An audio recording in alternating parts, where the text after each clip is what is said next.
Okay. Good afternoon, everyone. We are again present here today for the pivot conference for civil works under invitation to bid number 2024-015. Consists of 11 contracts. We are live via YouTube in the compliance of Department Order number 06, series of 2024, which directs us to stream activities like this for accountability and transparency of procurement processes. Before we proceed, we will request the Secretariat to please acknowledge those who are present here today. Thank you, Mr. Chair. Good afternoon, everyone. Our attendees for today's activity is the conference for civil works for 2nd District Engineer's Office. We have here the back members, starting with our chairperson, Engineer Edwin N. Present. Regular member, Engineer Leslie Pinto. Present. Professional members, we have Engineer Jeffrey Samon. Present. And Engineer Arthur Noel Aylor. Present. From the back secretariat headed by Engineer Edwin P. Pascual Jr. Present. Back secretariat member, Mr. Louis Verde. And from the technical working group, we have here member, Engineer Aladen and Alagun. And we also have here representatives from Planning and Design section. We have Engineer Sweetie Faye S. Sanko. Engineer Jaire Christian A. Kakdak. Engineer Daryl Anthony Valdez. And we also have here representatives from DepEd Division Office. We have Miss Renaline Jean Balong. And prospective bidders from Road Edge Grading Development Services. We have Ma'am May Aparis and Sir Sam Ramos. And we would also like to acknowledge our viewers via YouTube. Good afternoon and welcome. That would be all. Okay, thank you. Since with the majority of back members present, I hereby declare a quorum and call this meeting in order. We have a preset agenda for this activity. One is the brief presentation explanation. 1A, basic contract data. 1B, requirements of bidding documents. 1C, documents to be submitted by the bidders. C1, technical component of the bid. C2, financial component of the bid. 1B, criteria and procedure for eligibility. Okay? And 2, questions, comments from bidders and replies of back and other representatives of procuring entity. 3, other matters. Please strike policy against violation of section 69.1.I of the IRR of RE 9184 for summary proceedings, including supplemental bid bulletins to be issued. Okay, any motion to adopt this agenda? I move to adopt the present agenda. Second motion. Has been moved by Engineer Gutito and seconded by Engineer Samon. With no objection, the motion to adopt this agenda is hereby approved. First, in order of business, is the presentation explanation. 1A, the basic contract data, including contract description, ABC and duration. This will be presented to us by Engineer CTP Aiko, Engineer Jairi Kakdak, Engineer Daryl Anthony Valdez from the Planning Design section. So for the first project, we turn everyone. For the first project, name of contract. Concreting of Barangay Panansalan Farm to Market Road, Phase 2, Barangay Panansalan, Compostela, Davao de Oro. Contract ID number 24LI0100. Location, Davao de Oro. Scope of works, concreting of road with a width of 6.10 meters and thickness of 230 mm. Station 1 plus 845 to Station 2 plus 283 with a total length of 438 meters. Paved shoulder 150 mm thick. Roadway excavation. Construction of concrete line canal and other minor drainage structures. Installation of metal guardrails, including concrete posts with metal beam and piece. application of reflectorized thermoplastic pavement markings, and construction of D8 kilometer post. Approved budget for the contract is 14,925,000 pesos. Source of fund, DA-FMR FY 2024. Contract duration, 112 calendar days including 34 unworkable days. Size range, small b. License category is C and D. And cost of D documents is 25,000 pesos. For the second project, name of contract, completing of Barangay Poblacion, Farm to Market Road, Barangay Poblacion, Maragusan, Davao de Oro. Contract ID number 24LI0101. Location, Davao de Oro. Scope of works, completing of road with a width of 5 meters and thickness of 230 mm. Station 0 plus 000 to station 0 plus 709 with a total length of 709 meters. Roadway excavation and construction of an 8 kilometer post. Approved budget for the contract, 14,922,656 pesos point 90 cents. Contract and 90 cents. Source of fund, DA-FMR FY 2024. Contract duration, 112 calendar days including 34 unworkable days. Size range is small b. License category C and D. And cost of D documents 25,000 pesos.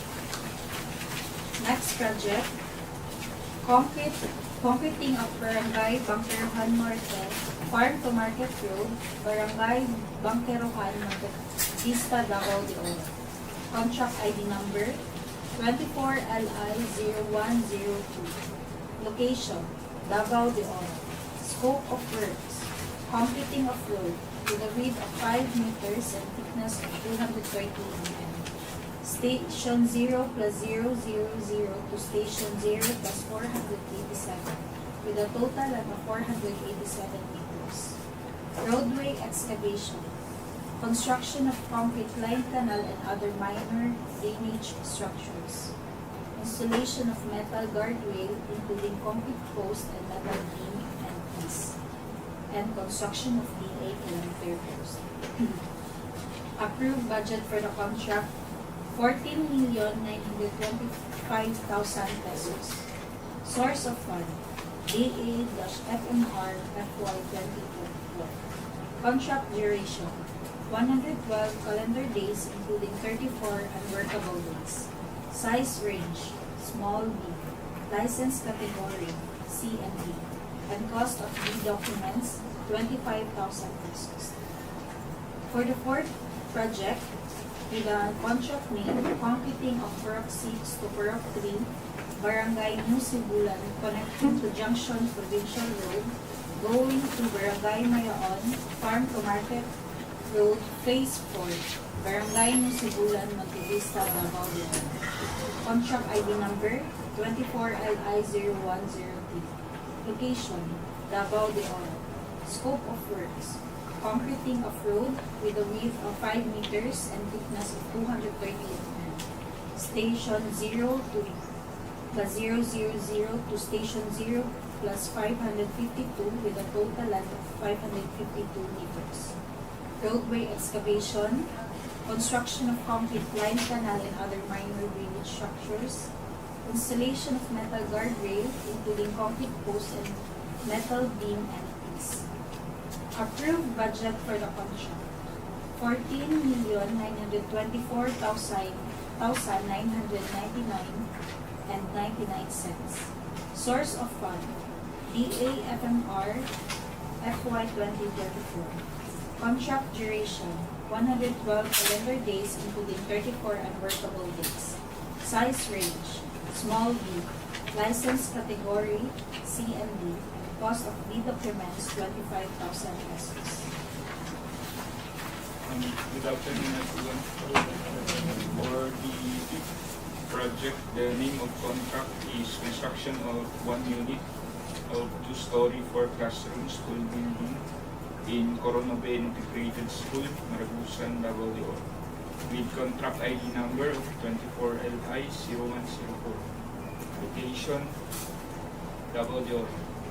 With scope of works, construction of complete 2-story 4-classroom school building with concrete parapet, corridor railings at second floor, steel casement window at rear portion with security grills for the front jalousie windows, fire protection system, overhead tank and cistern, generator set and powerhouse.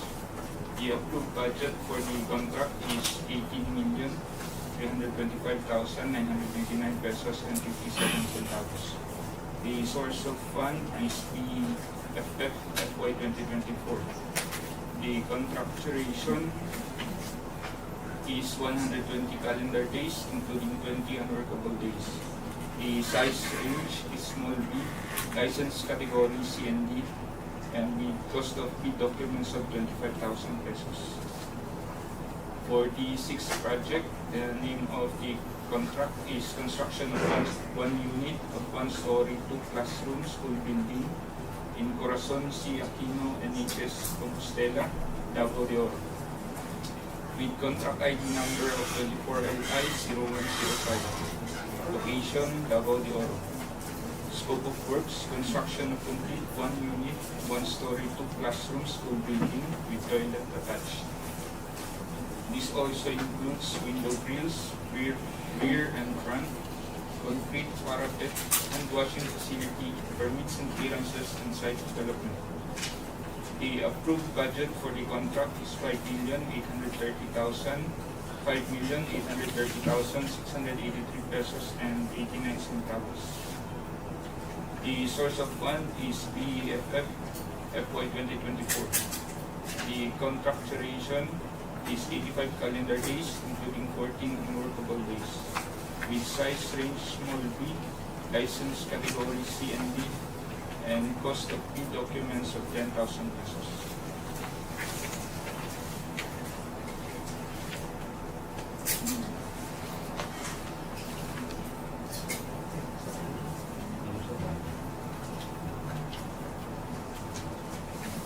For the seventh project, the name of contract is the replacement of Mayaon Bridge along Montevista, Junction, Mayaon, Laak Diversion Road, Davao de Oro, with contract ID number of 24LI0106. Location, Montevista, Davao de Oro, with scope of works, construction of concrete approach slab with 6.10 meter width and 230 mm thickness. The approach station 0+000 to station 0+200 with 200 meters. The approach beast with station 0+245 to station 0445, 200 meters. Concrete paving of shoulders, installation of road sign and hazard marker, chevron signs, installation of metal guardrails with concrete post and metal beam and base. Application of reflectorized thermoplastic pavement. And for the scope of work for the bridge, construction of 145 linear meter PSCG bridge, station 0+200 to station 0+245, 45 meters. Removal of existing structures, obstruction, construction of board piles with abutment protection, construction of grouted riprap, slope protection, application of reflectorized thermoplastic pavement markings. The approved budget for the contract is 86,849,949 pesos and 31 centavos. The source of fund is FY 2024 GAA CSSP. The construction duration is 284 calendar days, including 45 unworkable days. The size range is medium A, license category B, and with cost of B documents of 50,000 pesos. With the eighth project, name of contract, completing of Barangay New Magani, Farm to Market Road, Barangay Magani, ng Bataan, Davao de Oro. Contract ID number 24LI0107. Scope of location is Davao de Oro. Scope of works, concreting of road with a width of 5 meters and thickness of 230 mm. Station 0 plus 000 to Station 0 plus 630 with a total of 630 meters. Roadway excavation. Removal of actual structures or obstruction. Construction of RCBC. 2.4 meters by 3 meters by 9 meters. Construction of concrete line canal and other minor drainage structures. Construction of DA kilometer post. Approved budget for the contract. 14,924,999 pesos and 86 cents. Source of fund. DA-FMR FY 2024. Contract duration. 112 calendar days including 34 unworkable days. Size range, small b. License category, C and D. And cost of the documents is 25,000 pesos. Next project is name of contract. Completing of Barangay New Albay, Farm to Market Road, Barangay New Albay, Maragusan, Davao de Oro. Contract ID number 24LI0108. Location, Davao de Oro. Scope of works, concreting of road with a width of 5 meters and thickness of 230 mm. From Station 0 plus 000 to Station 1 plus 520 with a total length of 1,520 meters. Roadway excavation, embankment from barrow, common soil. Construction of RCBC, 3 meters by 3 meters by 9 meters. Construction of concrete line canal and other minor drainage structures. Construction of DA kilometer post. Approved budget for the contract is 49,750,000 pesos. Source of fund, DA-FMR FY 2024. Contract duration, 174 calendar days including 36 unworkable days. Size range, medium A. License category B. And cost of the documents is 25,000 pesos.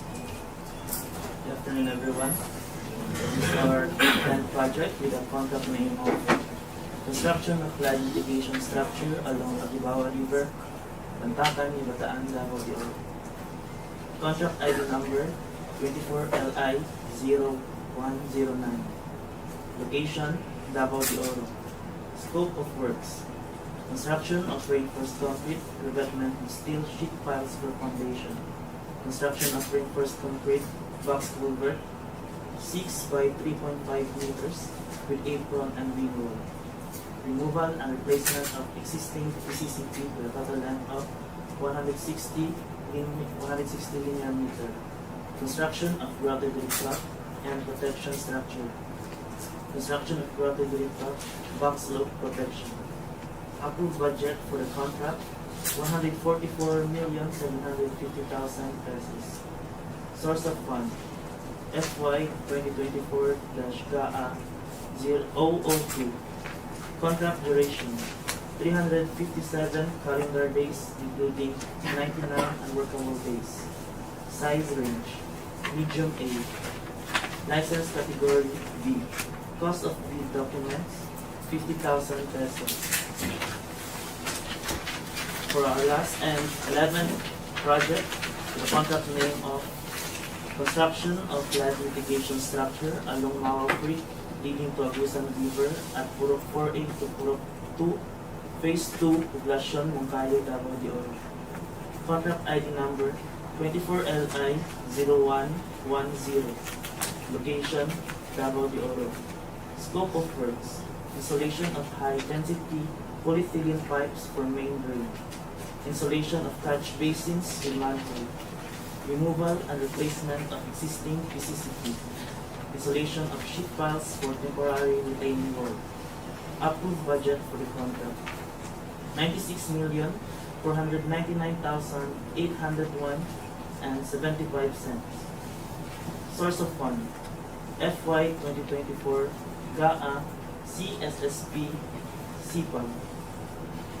Contract of duration 337 calendar days including 91 unworkable days. Size range medium A.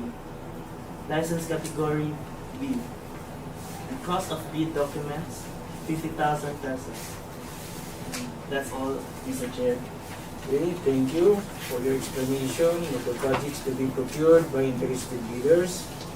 Next in the order of business is the requirements of bidding documents, and this will be discussed to us by Engineer Regan Pastor. Thank you, sir. Good afternoon, everyone.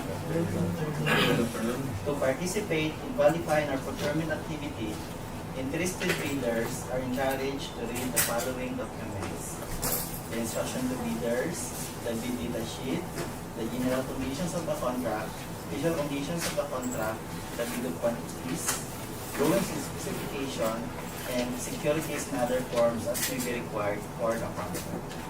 Bidders are strongly advised to read each provision, especially the instruction to bidders and general conditions of the contract. Those special instructions are clearly spelled out in the bid data sheet and special conditions of the contract respectively. Bidders are also encouraged to check the bill of quantities so that your bid will be responsive to the requirements set forth in the bidding documents. These documents can be downloaded free of charge from the PhilJEPs and DPWH websites. Interested bidders shall pay the applicable amount for the bidding documents not later than the submission of your bids. That's all, Mr. Chair. Okay, thank you for discussing this document. Next in the order of business is the documents to be submitted by bidders, and this will be discussed to us by Brgy. Thank you, sir. Good afternoon, everyone. For the following documents to be included by the interested bidders in the bids, the technical component of the bid, UJET certificate, if not enrolled in the CWA, ECAB license and registration, statement of all ongoing government and private contracts, SLCC, FCC computation, and statement of total assets and liability, and the joint venture agreement is applicable. If already enrolled in the CWR, eligibility documents be updated, the bid security, project requirements such as the organizational chart for the contract, list of contractors' key personnel, list of major equipment on or leased, and the omnibus horn statement in the prescribed format in accordance to GPPB Resolution 16-2020. For the financial component of the bid, which includes the bid form, bid prices and the bid of quantities, detailed estimates including a summary sheet indicating the unit prices of construction materials, labor rates, equipment rentals used in the coming affidavit, and the cash flow by quarter. Please be reminded that the following documents, the omnibus horn statement, bid form, and the bid security declaration, if you opt to use this type of security, should be in the standard format as per guidelines of the GPPB Resolution number 16-2020. And kindly check the format of the documents you're using to avoid being declared non-responsive pursuant for the using of unprescribed format. This document should be submitted using the two-envelope system. Bidders are urged to fasten at the topmost portion here of the bidding document instead of soft binding or hard binding them. Each document should be ear tagged appropriately. It should be labeled based on the name of the document submitted or attached, not on the numbers or letters according to the checklist. This document should be submitted 3 copies. The original copy, copy 1, and copy 2. Original copies of the technical component of the bid shall be sealed in one envelope, and original copies of the financial component of the bid shall be sealed in another envelope. This envelope should be labeled as original copy of the technical component, and an original copy of the financial component. These labeled envelopes then be sealed into one final envelope. Is labeled it as original copy of the bid. The same process of the sealings for the copies 1 and 2. Lastly, the copies 1 and 2 and the original copy of the bid shall be sealed into one final envelope and labeled it appropriately as instructed in the bidding documents. Bidders are urged to read Section 21 of Instruction to Bidders, page 40, to fully understand the sealing and markings of the bid. And submit your bids personally here in the office. We are temporarily located at Davao de Oro 1st Engineering District here in Bankerohan. Submit your bids on or before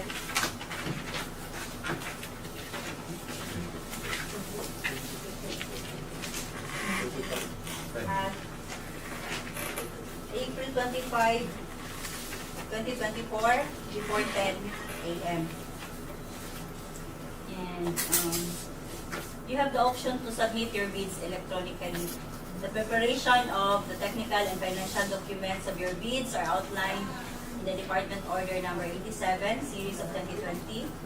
The sealings and markings of the bid is also outlined on the said DEO and is reiterated on the bid data sheets. The interested bidders are advised to read this in case your choice is the electronic submission. Submit electronic bids to electronicbids_Davao de Oro 2 at DPWH.gov.ph on or before April 25, 2024, 10 a.m. Please be also reminded that your key personnel should only occupy one position in your organizational chart. The duplications of faction of your personnel will be ground for disqualification pursuant to the principle of item number 6 under Department Order number 9, Series of 2012. And we may request you to please indicate your tax identification numbers since this will be used for the awarding of contract. And further, on your bid form and bill of quantities, may request you to please write legibly. And also, if you are offering a discount in your bid form, please indicate specifically the methodology as to where or which pay item the discount will take effect. Absence of methodology, original amount will prevail. The discrepancies between the bid form in words and in figures, the words will prevail. Bids not addressing or providing, filling out all the required items in the bidding documents, such as in the bill of quantities, the bid is considered non-responsive and is outright disqualified. We remind you to please always check your documents before submitting the same to our end to avoid disqualification of your firm. That's all, sir. Okay, thank you for discussing these documents. Also, in detailed estimates, especially in diary costs, must put the OCM, overhead, contingencies, miscellaneous, contractor's profit, and VAT, because it's need for, especially in construction, no, for making a variation order. And also, in putting a bill of quantities, use Tauma 11, para it is produced on a bigger size, Tauma 11. And in addition, we would like to remind the bidders to submit trainings through email prior to the bidding day. However, only one of these trainings will be able to enter our premises during the bidding activity. And also encourage the bidders to wear your ID, no? Your ID. Okay. Next in the order of business is the 1D, criteria and procedure for eligibility check, and this will be explained to us by Engineer Aladdin Alagun. Thank you, Mr. Chair. Good afternoon, everyone. The criteria of eligibility check are set forth in Section 23 of Revised Implementing Rules and Regulation of RA 9184. All prospective bidders should have an updated Class A legal, technical, and financial documents, and Class B documents, if applicable. These documents were already discussed a while ago. During the opening of bids, the first envelope, which contains the technical component of the bid, shall be opened. After opening the first envelope, the back shall simultaneously conduct the electronic eligibility check and preliminary examination of the technical components of the bids. Bidders who are ineligible to participate because of their eligibility documents are not updated shall undergo manual eligibility check based on the submitted eligibility documents. If found to be eligible and at the same time pass the preliminary examination of their technical proposal, their financial proposal will also be open. However, the committee will conduct second electronic eligibility check after updating the eligibility records of the bidders through the contractor's profile application or through procurement surveys. Central Office. Result of the latest electronic eligibility processing shall prevail over the manual eligibility evaluation. All open financial components of the bid shall also undergo preliminary examination. If passed, the committee will read the bid amount stated in the bid form. The BAC shall immediately conduct a detailed evaluation of all bids using non-discretionary criteria in considering the number one, completeness of the bid, and the number two is arithmetical correction. Bids shall then be ranked in the ascending order of their total calculated bid prices as evaluated and corrected for the computational error and other bid modifications. To identify the lowest calculated bid. The lowest calculated bid shall undergo post-qualification in order to determine whether the bidder concerned complies with and is responsive to all requirements and conditions are specified in the bidding documents pursuant to Section 34 of the Procurement Law. If found to be responsive, the bidder will be declared lowest/single calculated and responsive bid and will be recommended for award of the contract. If found to be non-responsive, the committee will conduct post-qualification to the next lowest calculated bid ranked during bid evaluation stage. Also, bidder with ongoing contracts should be reminded that the committee will verify if you have existing delayed contract per Department Order Number 127 Series of 2018.